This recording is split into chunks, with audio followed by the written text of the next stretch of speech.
I am Wendy Edwards on the Out of Bounds Sports Show. These are my backup dancers, Sean, Mike, they're here. Get jiggy with it. Really, we're just here to teach women how to survive football season.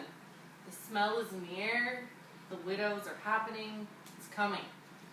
So women generally fall into three categories when it comes to sports. One of three. First category is those who love sports. If you love it, you know it, this is not for you. Second category is girls who fit somewhere in the middle. You don't hate it, you don't love it, you maybe don't know enough about it, you just can't commit yet. Number three, you hate it. You've tried it, you've done it, not going to do it again. So this is more for those last two categories. For those of you who hate it, just accept it. Your husband or boyfriend or significant other loves sports. He loves football. He loves his team. He loves his fantasy team. So for the next 5 months on Sunday, Monday, Thursday, and occasionally Saturday, you're going to lose your significant other. Don't try to sabotage him. Don't cancel the cable. Don't hide the remote.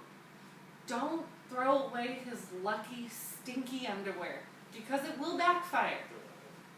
Don't throw it all. Don't do it. Don't do it. Get a hobby. Find a friend. Go to the mall. Spend money. Your guy probably won't notice. But I promise you, if you try to sabotage his sports, he will ruin you. Leave him alone. If you hate it, you don't care about it, you don't want anything to do with it, for 5 months, find a hobby. For those who are more like me, that are lucky enough to have a significant other that can do with or without sports, it is the beginning of football season. If you want to learn, this is a great time to commit. It's the beginning, you haven't missed anything, start fresh. But there are a few things you need to know. The basics. Football is comprised of 4 15-minute quarters. It's a really great name for him. With a halftime. This is all you need to know. You could Google it a little more, but this is it. 4 15-minute quarters with a halftime. Your whole goal is for your team to score more points than the other team. Basic, right? So the main ways to score are a touchdown, 6 points. They can then kick the extra point, or they can go for the 2-point conversion, which means they get an extra chance to get the ball in the end zone, which is worth 2 points. They then have the field goal, which is when they kick the ball, that's worth 3 points. And the unfortunate safety, which is when a player gets tackled in their own end zone, which is worth 2 points. Those are the ways to score. There you go. Important.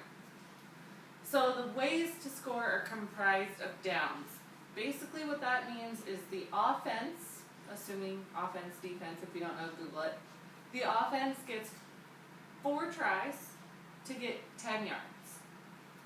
So when you hear the announcer say they are 2nd and 10, that means it's the second down, but they still have 10 yards to go to get to the first down. Every first down is like a reset button, right? Reset, start over, 4 more tries.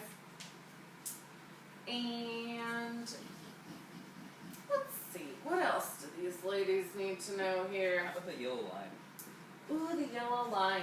The yellow line on TV, you can see it, players can't. That's an indicator of where that 10-yard mark is. I ain't gonna lie, when I went to the game, I was looking for it afterward. It happens.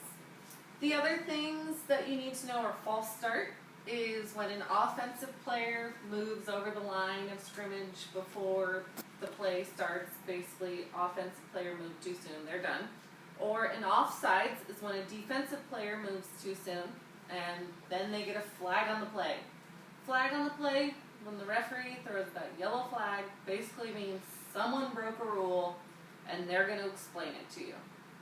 When you see a red flag, that means that the coach is challenging something that was wrong. They don't agree with it. It's rare that you'll need to care about that. There are a few other things that I will recommend. Number 1, if you want to learn, Google it.